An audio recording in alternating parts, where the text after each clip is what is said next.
I came home on a Tuesday evening earlier than planned. The office had felt strangely unfamiliar that day. New faces, a different rhythm. My name is still on the door, but not quite on the conversations anymore. 10 months away was enough to shift everything slightly out of place, including me. Victor wasn't home yet. The apartment was quiet in that way only high-rise buildings in Manhattan can be. Silent, but never empty. The city hummed beyond the glass walls, the skyline glowing faintly as dusk settled in. I placed my bag down, loosened my coat, and walked toward the bedroom, thinking only about a shower and sleep. That was when I saw it, a stain on our sheets.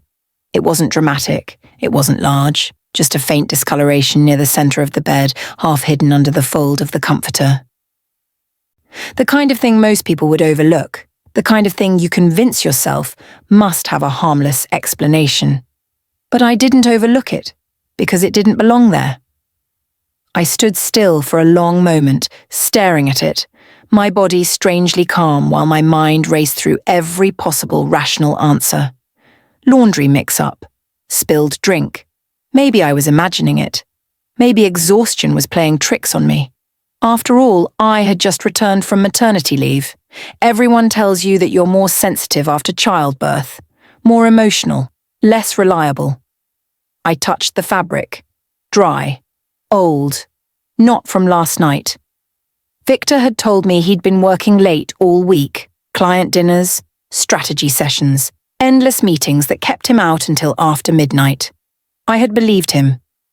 Because believing him was easier than questioning the life we had built together. I straightened the sheets carefully, as if the bed itself might feel accused. I didn't cry. I didn't panic. I didn't text him. Instead, I did something far more dangerous. I stayed quiet. When Victor came home later that night, he kissed my forehead, dropped his keys into the marble tray by the door, and asked how my first day back had gone. His voice was warm, familiar, practiced. I asked him nothing.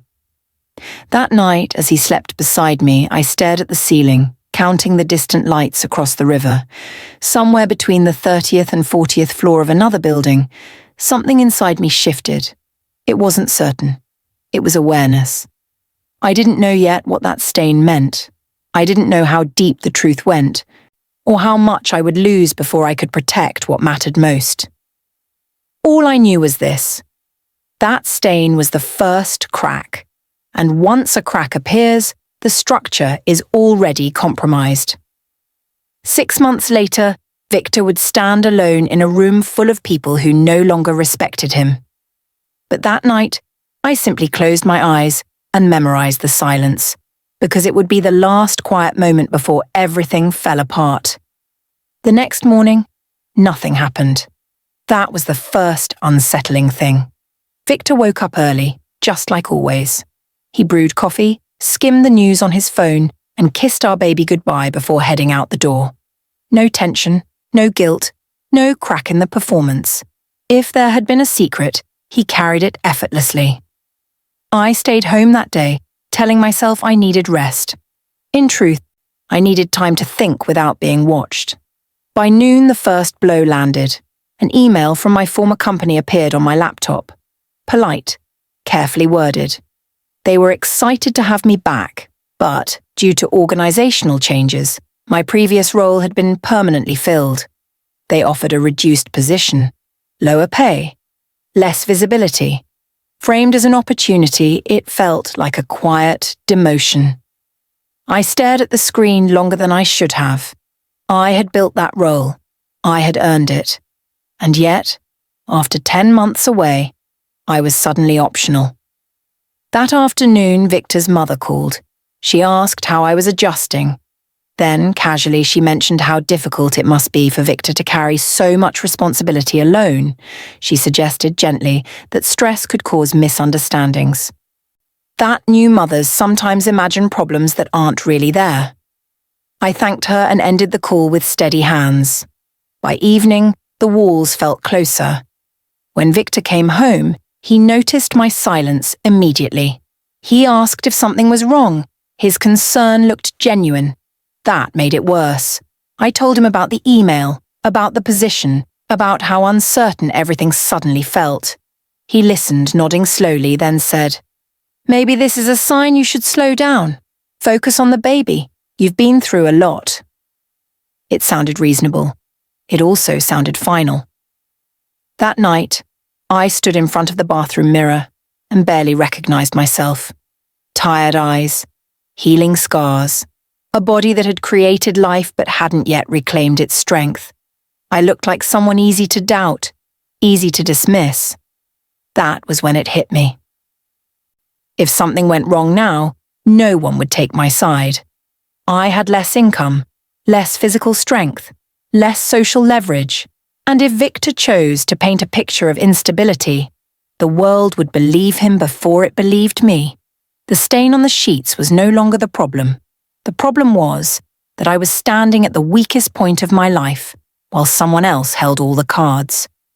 And somewhere deep inside, beneath the fear, another realization surfaced. If I didn't become careful, I wouldn't just lose my marriage. I would lose everything. The first trap wasn't obvious. Victor didn't accuse me. He didn't raise his voice. He didn't even lie outright. Instead, he did something far more calculated. He gave me just enough truth to provoke a reaction. It started with his phone. One evening, while he was in the shower, his phone lit up on the kitchen counter. A message preview flashed across the screen. No name, just a single line. "Did you tell her yet?" I didn't touch the phone. I didn't need to. The message was already doing its work. My pulse quickened, my thoughts racing ahead of my reason. By the time Victor stepped out of the bathroom, towel around his waist, I was already struggling to keep my voice steady. "Someone texted you," I said casually. He glanced at the screen, barely reacting. "Probably work," he replied. "You know how late these projects run." Then he smiled. Calm, reassuring, almost kind. That was the moment I realized something was wrong. Victor had always been meticulous about privacy, too meticulous to leave his phone unattended, too careful to allow ambiguity, which meant this wasn't a mistake. It was bait. Over the next few days, the pattern continued. Subtle inconsistencies, half explanations, a receipt left in the open from a restaurant I'd never been to, a calendar reminder he forgot to delete. Each clue dangled just close enough to tempt confrontation. He wanted me to react. And when I finally did, when I asked him directly if there was something he wasn't telling me, his response was immediate. He looked hurt. Not defensive, not angry. Hurt. "Why would you think that?" he asked quietly. "After everything we've been through." The shift was seamless. Suddenly I wasn't the observer, I was the aggressor, the unstable one, the wife who couldn't adjust after maternity leave. He spoke gently, as if soothing a frightened child, reminding me how exhausted I'd been lately, how emotional new mothers can become. By the end of the conversation, I was apologizing. That night, I lay awake, replaying every word, every expression, every pause. The clues were still there. The doubt was still real. But now it was wrapped in guilt. That was the trap. If I pushed harder, I would look irrational. If I backed off, he would keep playing. Either way, Victor controlled the narrative. And then I understood the real danger. He wasn't hiding an affair. He was testing how easily he could discredit me. And if I failed this test, the next move wouldn't be subtle at all. Victor escalated without warning. It began with concern, carefully framed, deliberately gentle. One evening, while I was feeding our baby, he sat across from me and watched in silence. When I finally looked up, he asked if I was feeling overwhelmed. He said he'd noticed I seemed distracted lately, tired, forgetful. I told him I was fine. He nodded, as if accepting my answer, then added something that made my chest tighten. "I just worry about you," he said, "especially with everything you've been through. Postpartum can be unpredictable." The word lingered in the air longer than it should have. Over the next few days, his language shifted subtly. He started reminding me to write things down, to double-check appointments, to rest more. Each suggestion sounded supportive, but together they formed a quiet accusation that I was unreliable. One afternoon, while I was folding laundry, he mentioned a colleague whose wife had struggled after childbirth. He described how difficult it had been for the children, how the court had to step in for their own good. He said it casually, almost thoughtfully. That was when fear entered the room. Later that night, I searched the phrase postpartum custody cases on my laptop. The results were cold and clinical. Mental health evaluations, temporary restrictions, supervised visits. The more I read, the clearer the picture became. Victor wasn't preparing to leave. He was preparing to take my child. The next morning he offered to handle daycare arrangements himself. He said it would ease my load. When I hesitated, he smiled and said, "I just want to make sure everything is stable." Stable. By the end of the week, he had suggested couples counselling, not to fix us, but to document that we tried. He asked me to consider seeing a therapist, someone neutral, someone who could help track my recovery. Each step was reasonable on its own. Together they were devastating. I began to measure my words, my expressions, even my breathing. I knew any sign of distress could be weaponized. Any moment of exhaustion could become evidence. And yet the worst part wasn't the fear. It was the isolation. I couldn't confide in friends without sounding paranoid. I couldn't confront Victor without proving his point. Every instinct told me to fight, but fighting now would only confirm the version of me he was quietly constructing. That was when I made a decision. I would stop reacting. If Victor wanted to believe I was fragile, I would let him. Because while he was busy building a case against me, he wouldn't notice what I was building against him. I met Camille by accident. At least that's what it felt like at first.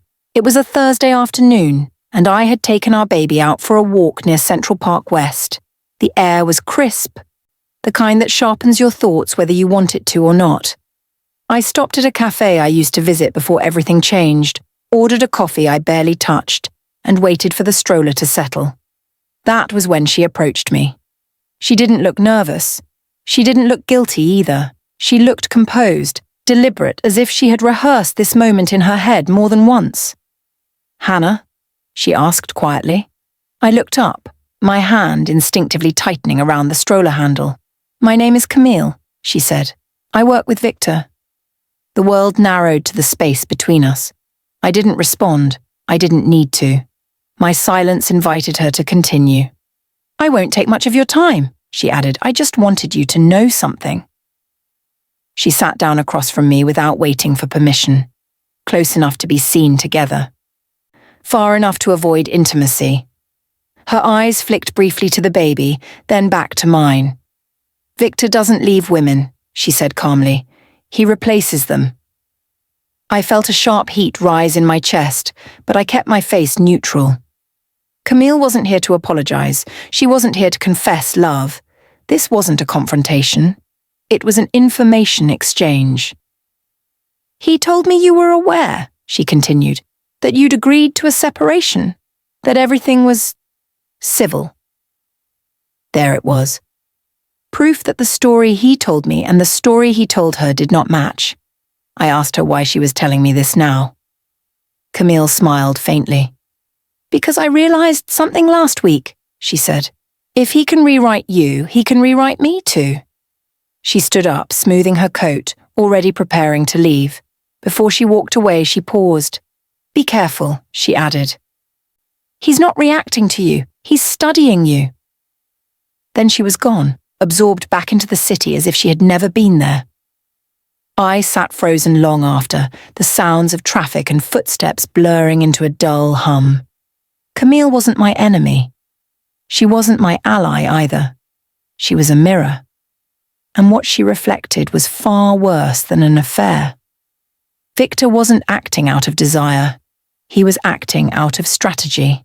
And for the first time since the stain on the sheets, I understood exactly what kind of man I was up against. Victor suggested the trip as if it were an apology. He said we needed air, space, a reset. He reminded me of how much we used to love the Hamptons before everything became complicated. The beach house, the quiet mornings, the illusion of peace. He said it would be good for the baby, good for us. I agreed without hesitation. That surprised him. The house sat back from the road, white and immaculate, framed by tall hedges that blocked the view from neighbours. Inside, everything was curated. Linen sofas, pale wood floors, art that looked expensive without demanding attention. Victor moved through the space confidently, like someone already at home. The first day passed without incident. He cooked dinner. He poured wine. He laughed more than he had in months. If I didn't know better, I might have believed him. That night, after I put the baby to sleep, Victor suggested we sit outside. The ocean air was cold. The sky was dark. He asked questions, soft ones, how I was feeling, whether I trusted him, whether I thought we could move forward. I answered carefully. The second day was when I noticed the details. His phone stayed face up on the table, screen unlocked. He took calls openly, never stepping away. He encouraged me to relax, to nap, and to take long showers. Each suggestion felt generous. Each one also created distance. On the third morning, I found the folder. It was in his travel bag, half-zipped, as if meant to be seen. Inside were printed emails, notes from a couples therapist, and a document labelled Family Stability Considerations. The language was clinical, legal, cold. I didn't confront him. Instead, I placed everything back exactly as I'd found it. That afternoon, Victor suggested a walk along the beach. Halfway through, he casually mentioned how grateful he was that we were documenting progress. How important it was to show effort if things ever became complicated. I felt the ground shift beneath my feet. This trip wasn't about reconciliation. It was about evidence. He wanted photographs, records, witnesses, proof that he had tried, and that I was the variable that couldn't be controlled. Every calm moment, every quiet conversation, every suggestion of concern was being archived. That night, lying in the guest room, I stared at the ceiling and made myself a promise. If Victor was turning my marriage into a case file, then I would stop acting like a wife. I would start thinking like a strategist, because once someone invites you into a trap, the only way out is to learn who built it and why they're so confident you won't escape. It happened after midnight. The house was silent except for the low rhythm of the ocean beyond the windows. Victor was asleep in the master bedroom. Our baby was finally settled in the guest room, breathing softly, unaware of the storm forming just a few feet away. I sat alone in the dark living room, wrapped in a blanket I didn't remember choosing. That was when the weight finally landed. Not as panic, not as fearful, but as a crushing realization that there was no version of this where I stayed untouched. Every path forward required loss. Every choice demanded something from me I wasn't sure I had left. I thought about my body, still healing, still foreign. The scar hidden beneath fabric. The nights I woke up in pain and told myself it was temporary. I thought about my career, the one I had built carefully, now reduced to an email and a polite apology. I thought about how easily Victor moved through the world, confident that it would bend for him. And then I thought about my child. The idea of losing even a single morning with them made my chest tighten until I could barely breathe. That was when the tears came, not loud, not dramatic, just silent, uncontrollable sobs that shook my shoulders while I pressed my hand to my mouth so no one would hear. For the first time since this began, I let myself break.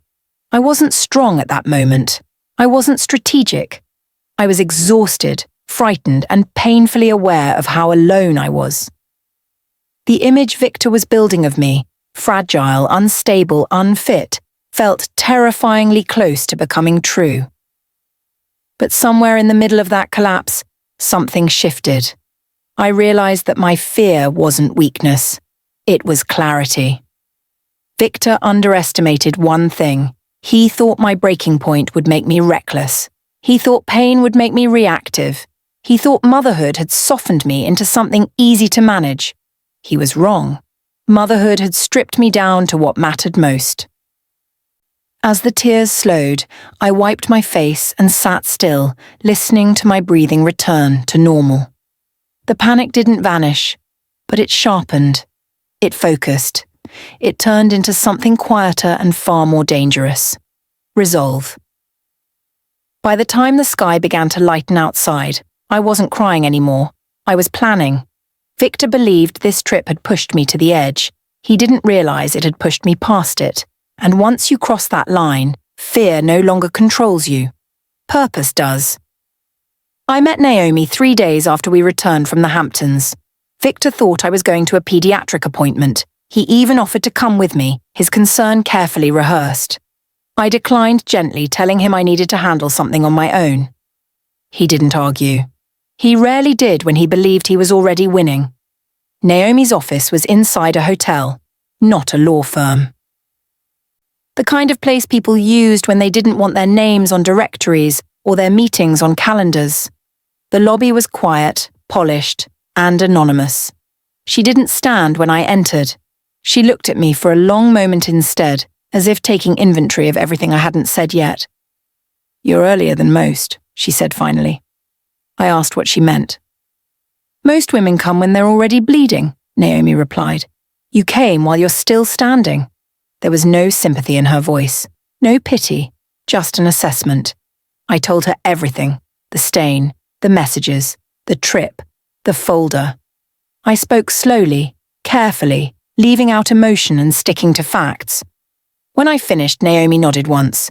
"He's building a record," she said, "and he's good at it." I felt my throat tighten. "Can he take my child?" Naomi didn't answer immediately.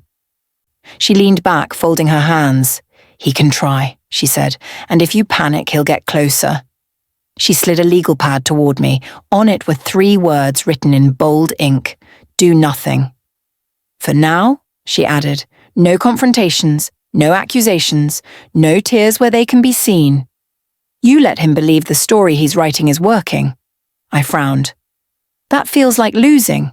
Naomi met my eyes. "It feels like camouflage," she said. "Winning comes later." She explained the strategy in layers: asset trails, communication patterns, behavioral inconsistencies, the importance of timing. Every move Victor made left a shadow. Our job was to collect them quietly. Before I left, Naomi said one more thing. "You're not fragile," she said. "You're just outnumbered.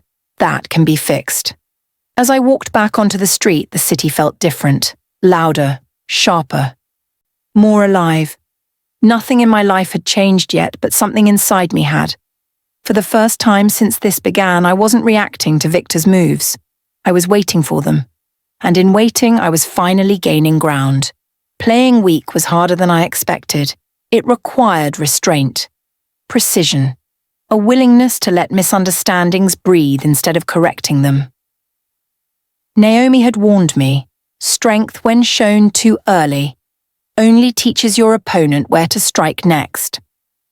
So I softened. I stopped questioning Victor's schedule. I thanked him for handling logistics. I agreed when he suggested therapy.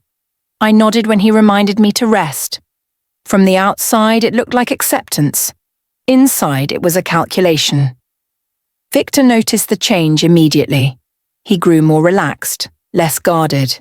His voice lost its edge. He began speaking freely again, sharing frustrations from work, casually mentioning meetings, trips, conversations he used to keep vague. He believed the pressure had finally worked. One evening he apologized, not for anything specific, just a general apology for being distant. He blamed stress, responsibility, the weight of providing. It was vague enough to sound sincere and empty enough to mean nothing. I thanked him. That night, while he slept, I wrote everything down: times, phrases, patterns. I noted how often he used concern as a shield, how frequently he framed control as care.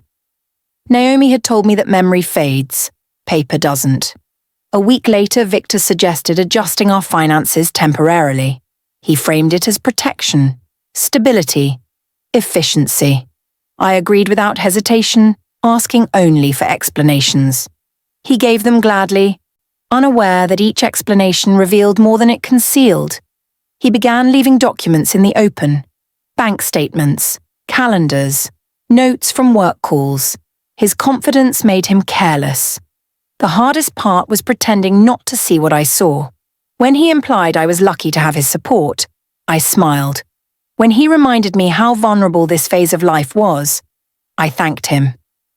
Each response reinforced the image he wanted, a woman grateful to be guided. Behind the scenes, Naomi and I moved quietly. She tracked transfers, mapped inconsistencies, noted timelines that didn't align.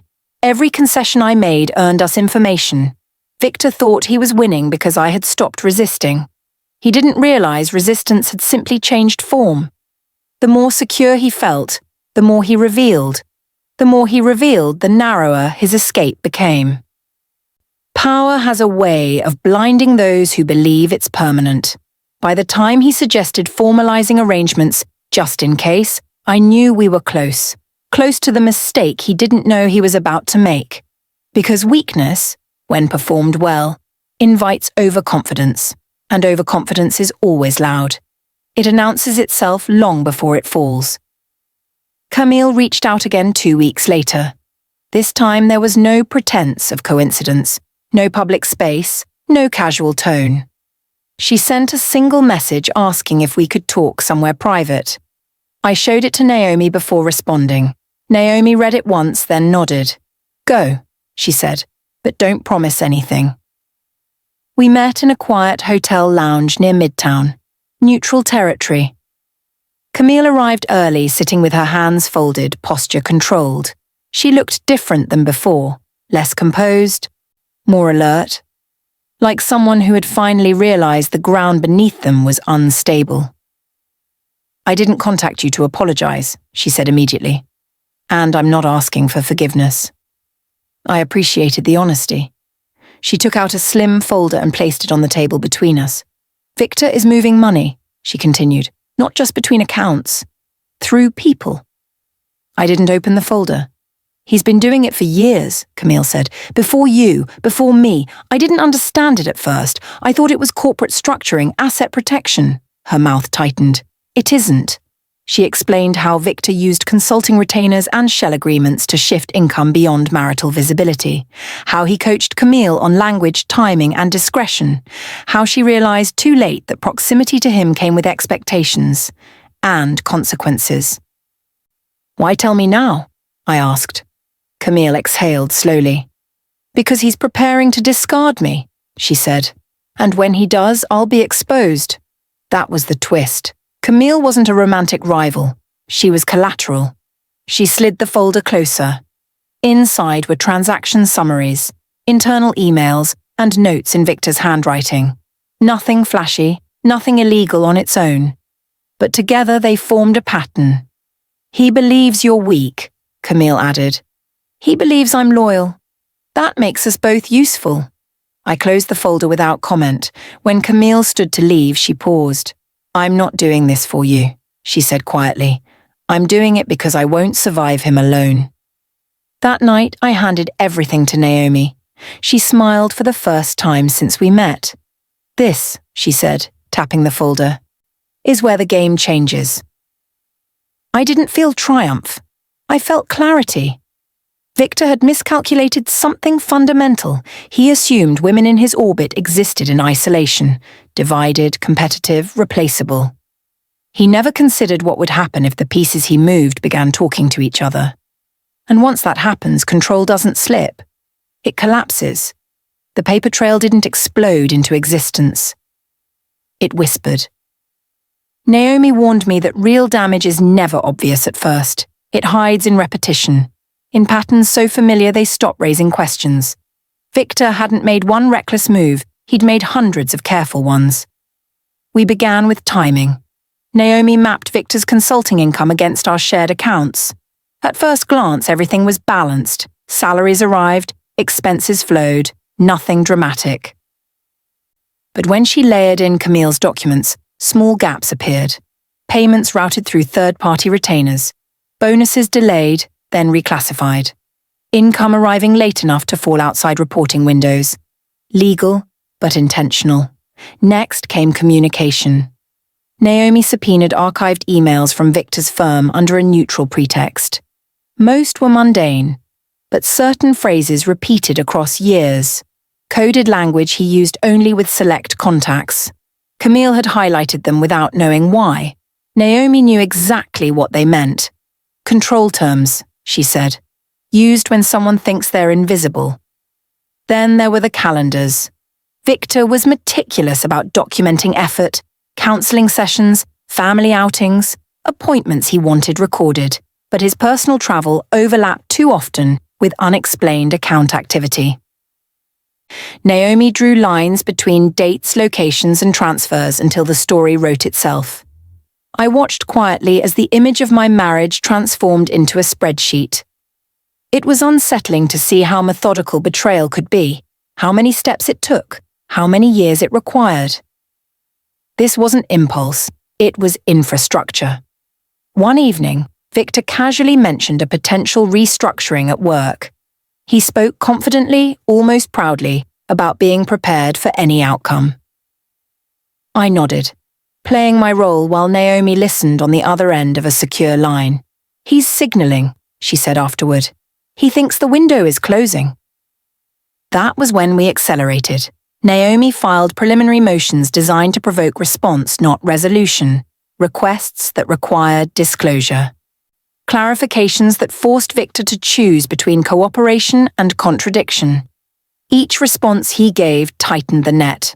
The more he tried to stay ahead, the more visible he became. I felt no joy watching this unfold, no satisfaction, only a growing sense of inevitability. The truth wasn't dramatic, it was thorough. And thoroughness leaves very little room to escape. By the time Naomi finished assembling the file, she closed it slowly and looked at me. "He thinks this is about custody," she said. "He's wrong."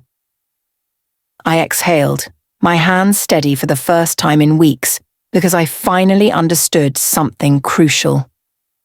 Victor hadn't just underestimated me, he had underestimated how permanent a paper trail can be. Victor's confidence returned before I expected it to.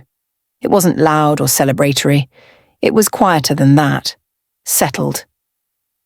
The kind of confidence that comes when someone believes the outcome has already been decided. He began moving through the apartment with ease again, leaving doors open, speaking freely, no longer measuring his words. One evening, he brought up the future. He said it casually, as if discussing a calendar adjustment. He suggested we formalize temporary arrangements, just to protect everyone involved. He spoke about schedules, finances, and stability, framing it as responsible planning rather than preparation for separation. "I think it would reduce stress," he said, "for both of us." I listened without interrupting. He outlined terms that favored him just enough to sound reasonable: shared custody with flexible visitation, financial support tied to specific conditions. Language carefully chosen to suggest fairness while preserving control. He presented it as generosity. "You don't have to decide now," he added, smiling. "I just wanted you to feel safe." Safe. The word landed with quiet arrogance. In the following days, Victor grew bolder. He began mentioning legal advice he'd received, always in passing, always framed as reassurance. He spoke about how courts valued consistency, stability, emotional regulation. He never threatened. He didn't have to. He believed I understood the implication. One afternoon, he handed me a printed document and asked me to review it when I had time. It was labeled Preliminary Agreement. Not filed, not official. A test. Naomi read it that night. "He's rushing," she said. "That's good." I felt a flicker of unease. "Good?" "He thinks he's ahead," Naomi replied. "People only rush when they believe there's nothing left to uncover." Victor's overconfidence changed everything. He stopped hiding his strategy. He stopped insulating his actions. He assumed compliance where there was none. At dinner one night, he spoke openly about how exhausting uncertainty had been for him. How relieved he was that things were becoming clearer. Final. I nodded. I asked thoughtful questions. I thanked him for being proactive. Inside, I felt the ground firm beneath my feet. Victor believed the pressure had broken me, that I would trade fairness for peace. That fear would make me sign away, leverage for comfort. He mistook silence for surrender. What he didn't know was that every document he presented, every explanation he offered, every assumption he made was being catalogued, compared, cross-referenced. This wasn't the endgame he thought it was. It was the moment he stepped fully into view, and once someone believes they've already won, they stop guarding the door behind them. That's when everything they've hidden becomes reachable. Victor walked into the courthouse convinced he was in control. He wore his confidence like armor. Tailored suit, relaxed posture, the faint smile of someone who believed preparation equaled victory. He nodded politely to the clerk, greeted his attorney with familiarity, and took his seat without once looking in my direction. I sat beside Naomi, calm on the surface, steady because I had rehearsed this moment in my head 100 times. This wasn't about anger. This was about precision. The judge began with routine questions: custody, temporary arrangements. Victor's attorney spoke first, outlining concerns with measured concern. They referenced my time away from work, my recovery, the transition period after childbirth.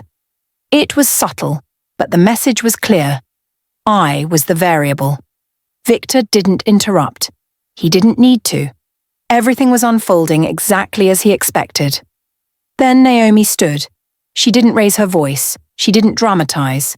She simply asked permission to submit additional documentation related to financial disclosures and credibility. Victor's attorney hesitated. The judge allowed it. Naomi began laying out timelines: clean, factual, unemotional. Transfers that didn't align with reported income. Consulting payments rerouted through third parties. Calendar entries that overlapped suspiciously with asset movement. Each point was small on its own. Together, they told a different story. Victor shifted in his seat. Naomi introduced the emails next. Not personal messages, not romantic ones. Internal communications showing intent. Language designed to obscure. Patterns repeated over years. Victor's attorney objected. The judge overruled. For the first time, Victor looked at me. Not with anger, with confusion. Naomi's final move was the simplest. She asked Victor to clarify one date, just one. A routine question, he answered confidently. And contradicted himself. It wasn't dramatic. No shouting, no accusation. Just a discrepancy that couldn't be explained away. The judge noticed. So did everyone else. The room shifted. Victor leaned toward his attorney, whispering urgently. His confidence cracked, not shattered, but fractured enough to show the seams beneath. The hearing ended without a ruling, but the damage was done. Outside the courtroom, Victor didn't speak to me. He walked past as if I were invisible, his jaw tight, his pace sharp. The man who entered believing this was a formality left knowing something else entirely. This wasn't about custody anymore. It was about credibility. And credibility, once questioned, doesn't recover quietly. As Naomi gathered her files, she leaned toward me and spoke softly. He didn't lose today, she said, but he stopped winning. And sometimes, that's the moment everything begins to fall apart. Camille testified 2 weeks later. Victor didn't know she would. That was the mistake.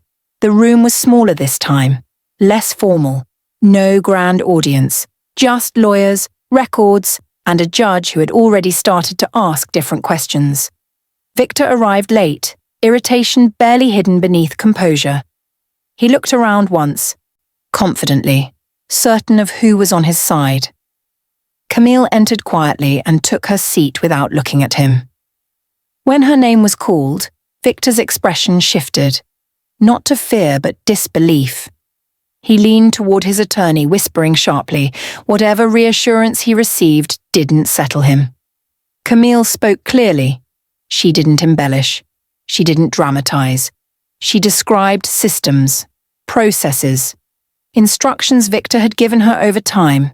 Not about love, not about secrecy, about discretion, about routing payments, about language to use when documents needed to appear clean. She explained how Victor framed it as protection, how he insisted everything was legal, how he trained her to avoid written acknowledgements, to use phone calls instead, how he promised she would be taken care of as long as she remained cooperative. Victor stared straight ahead. Then Camille did something unexpected. She admitted her own role. She acknowledged that she had benefited, that she had stayed silent because silence was safer than confrontation. She didn't ask for sympathy. She didn't defend herself. I realized too late, she said evenly, that the system I was helping maintain would eventually erase me too. The judge listened carefully. Victor's attorney attempted to discredit her, suggesting resentment, opportunism, motive. Camille didn't react. She simply provided corroboration. Emails, calendars, recorded call logs, the same language, the same timing, the same patterns Naomi had already introduced. The pieces locked together. Victor finally spoke. He objected sharply, his calm fractured. He claimed misunderstanding, misinterpretation. He said Camille was exaggerating, that she had misunderstood professional boundaries. The judge asked him one question. Did you instruct her to reroute income outside marital disclosure? Victor hesitated. That pause lasted less than a second. It was enough. The room went still. Victor's authority, the thing he wielded so effortlessly, collapsed into something small and exposed. Not because Camille betrayed him, but because the truth no longer required protection. Afterward, in the hallway, Camille passed me without stopping. I didn't do this for you, she said quietly. I did it so it would stop. I nodded. I didn't thank her. Some alliances don't need gratitude. They exist because survival demands them. Inside the courtroom, Victor's case was no longer unraveling. It was bleeding. And this time, there was no way to pretend it wasn't his fault. Victor's fall didn't happen all at once. It unfolded in layers, each one stripping away something he had relied on for years. The first loss was professional. Within days of Camille's testimony, his firm placed him on administrative leave. The email was brief and impersonal, citing internal review pending investigation. No defense, no reassurance, just distance. Colleagues who once returned his calls within minutes suddenly became unreachable. Victor told me it was temporary. He said these things always blew over. Those firms protected their own. That reputation mattered. He said it calmly, but his hands betrayed him. Tight, restless, unable to stay still. The second loss was social. Invitations stopped coming. Dinners cancelled without explanation. Friends who had once praised his ambition now avoided eye contact. At a charity event he still attended, conversations ended abruptly when he approached. The room no longer bent toward him. Power, I learned, is visible only when it's gone. At home, Victor grew volatile, not violent, just sharp. Every question felt like an accusation. Every silence felt like judgment. He paced more, slept less, checked his phone obsessively as if waiting for someone to rescue him from consequences. No one did. The third loss was control. His attorney stopped promising outcomes and started preparing damage control. Meetings became tense, options narrowed, the language shifted from strategy to mitigation. Victor noticed. He hated it. One night, he finally broke. He accused me of betrayal, of manipulation, of ruining his life. He said I had turned everyone against him, that I had planned this from the beginning. I listened quietly. When he finished, I told him the truth. I didn't destroy anything, I said. I just stopped protecting you. The words landed harder than anger ever could. The following week, the firm terminated him. No ceremony, No statement, just a formal notice and a reminder about confidentiality obligations. The man who once commanded rooms was reduced to a signature on a severance document. Victor sat alone in the apartment that evening, staring at nothing. The silence felt heavier than it ever had before. For the first time, he understood something fundamental. The systems he built to control others worked only as long as no one looked too closely. Once exposed, they didn't just fail. They turned on him. And the fall, once it began, offered no handholds on the way down. The custody ruling came quietly, no dramatic speech.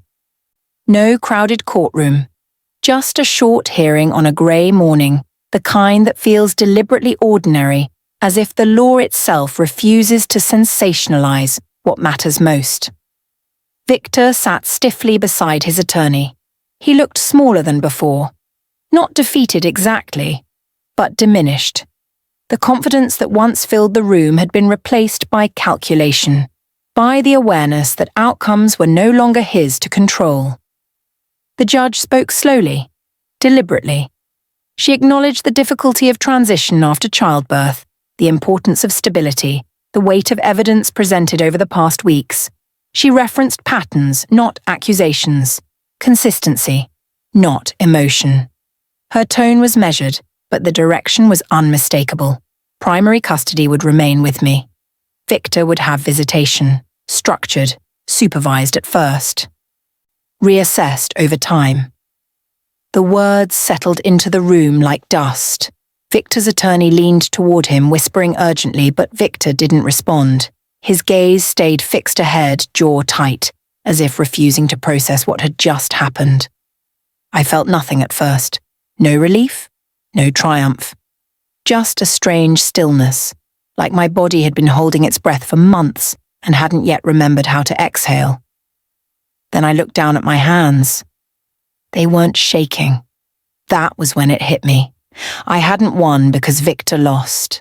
I had won because the truth had finally been allowed to stand without interruption. Outside the courthouse, Naomi placed a hand lightly on my shoulder. "This is the part people underestimate," she said. "Holding on." Victor walked past us without stopping. For a moment I wondered if he would say something, anything. He didn't. His loss had stripped him of language. On the drive home, I pulled over near the park. I took the baby out of the car, held them close, and stood there longer than necessary, letting the cold air ground me. This was the reward I had fought for. Not revenge, not validation. Time. Time to raise my child without fear. Time without being watched, measured, or threatened. Time that belonged to us, alone. That night, I put my baby to sleep in a home that finally felt like mine again. As I turned off the light, I realized something I hadn't expected. For the first time since the stain on the sheets, I wasn't bracing for impact. I was standing on solid ground, and nothing could take that away from me. Rebuilding didn't feel heroic. There was no sudden clarity, no dramatic transformation. It began quietly, in the small hours of the morning, when the apartment was still and my child slept without knowing how much had changed. I moved out of the penthouse a week after the custody ruling. Not out of necessity, but intention.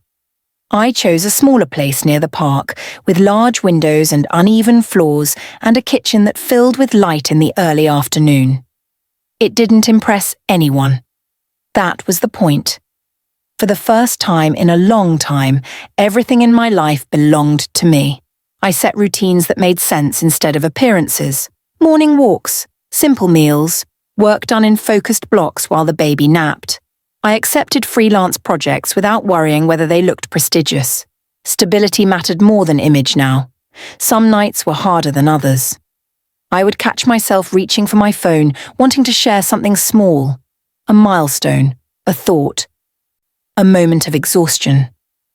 Then I'd remember there was no one on the other end who needed to hear it anymore. The loneliness came in waves, not crushing but persistent.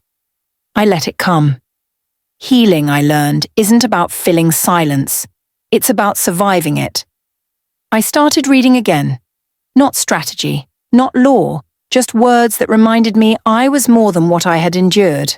I wrote things down, not evidence this time, but reflections. What I had ignored, what I would never tolerate again. Friends returned slowly. Not the ones who thrived on drama, but the quiet ones who had waited without choosing sides. They brought coffee, sat on the floor, listened without asking for explanations. Their presence felt earned. Victor stayed distant. We communicated only through schedules and formal messages. Polite, minimal, final. The man who once dominated every space I entered had been reduced to margins.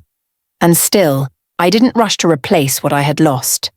I needed to know who I was without opposition, without defense, without the constant need to prove sanity, worth, or competence. One evening, after putting my child to bed, I sat by the window and watched the city settle into itself. Lights flickered on, one by one. Life is moving forward without consulting me. For the first time, that didn't scare me. I wasn't rebuilding to impress anyone. I was rebuilding because peace, once tasted, becomes non-negotiable. And I was finally strong enough to protect it. Ethan didn't arrive with noise. There was no dramatic meeting, no charged moment that announced his presence as something important. He entered my life the way stable things often do, without asking permission, without demanding attention. I met him through work. He was the developer overseeing a small renovation project near the park, and I had been hired to consult on brand positioning for the residential units. Our conversations were efficient at first, focused. He listened more than he spoke, asked questions that suggested patience rather than authority. I noticed his hands before anything else, steady, unhurried. The hands of someone who didn't need to dominate a space to own it. Over time, our meetings extended past their scheduled slots, not because of flirtation, but because neither of us rushed to leave. He mentioned his daughter once, briefly. A widower. No embellishment, no invitation for sympathy, just a fact, presented the way one presents weather. We never discussed Victor. Ethan didn't ask about my past, and I didn't offer it. There was an unspoken understanding between us. Some histories are earned, not extracted. One afternoon, after a long site meeting, he offered to walk with me to the park. Our children played on opposite sides of the sandbox, unaware of how carefully we were both watching. Not each other, ourselves. I realized then what felt different. I wasn't shrinking. I wasn't performing. I wasn't monitoring my tone, my posture, or my reactions. There was no need to manage his perception of me. He accepted my pauses, my silences, my boundaries. That kind of presence was unfamiliar and disarming. When he finally asked me to dinner, it wasn't framed as escape or promise. He said simply, "I enjoy your company. I'd like more time with it." I said yes without hesitation. There were no grand gestures, no declarations, just consistency. He showed up when he said he would. He respected my schedule. He understood that love after loss doesn't rush. It checks in. It waits. It asks. One evening, sitting across from him, I felt something settle in my chest. Not excitement, safety, not the illusion of protection, but the quiet knowledge that I wasn't alone in holding my ground anymore. Ethan didn't save me. He met me after I had already survived, and that made all the difference. Love returned without negotiation. There were no ultimatums, no timelines disguised as reassurance, no quiet pressure to become something I wasn't ready to be. With Ethan, everything unfolded at a pace that felt intentional rather than cautious. We built trust the way you build muscle, slowly, through repetition. Mornings sometimes overlapped. Coffee shared at the kitchen counter while the city stretched awake. Evenings where our children played side by side, unaware that their presence was teaching us how to imagine a future without forcing it. What surprised me most wasn't the ease. It was the absence of fear. I didn't wonder how to behave. I didn't edit myself to stay acceptable. I didn't weigh every disagreement as a threat to stability. When we disagreed, and we did, it wasn't treated as a failure. It was treated as information. Ethan never asked me to move faster. He never asked me to prove anything. That restraint was its own kind of intimacy.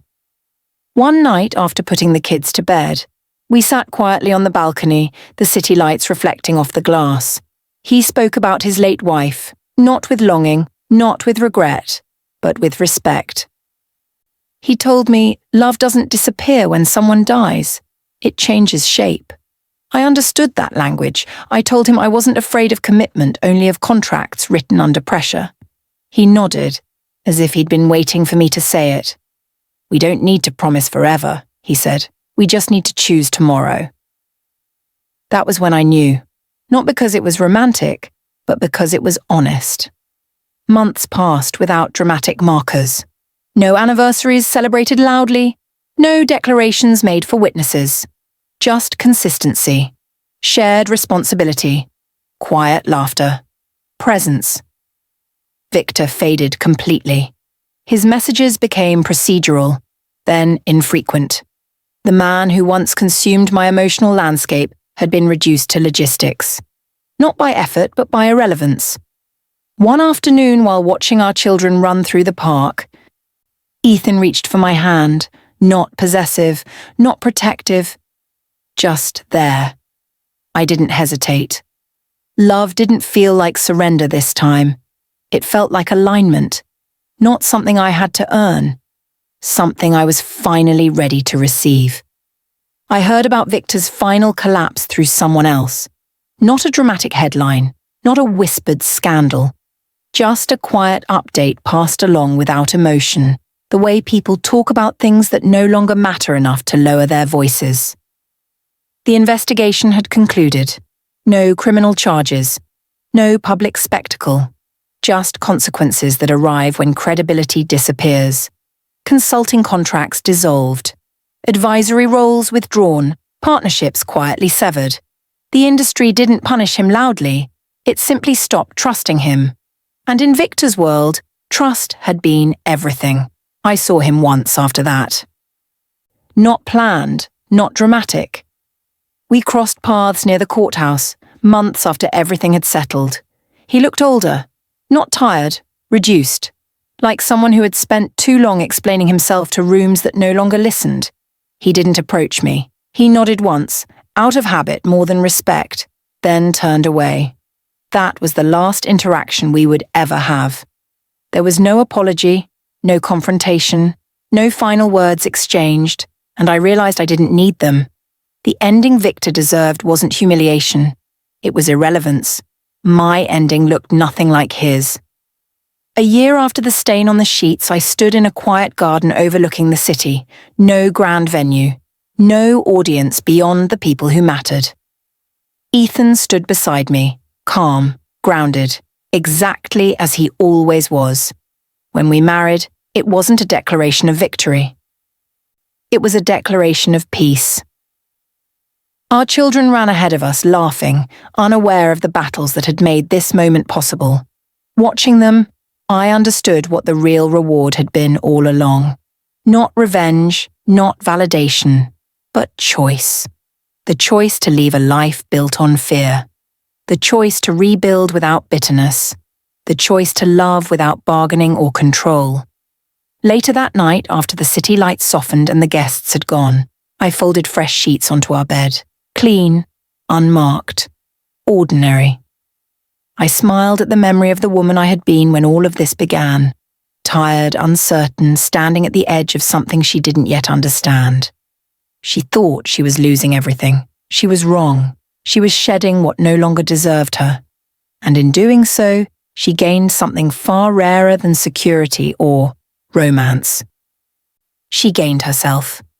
That was the ending Victor never saw coming. And the one I earned. So that's where the story comes to rest.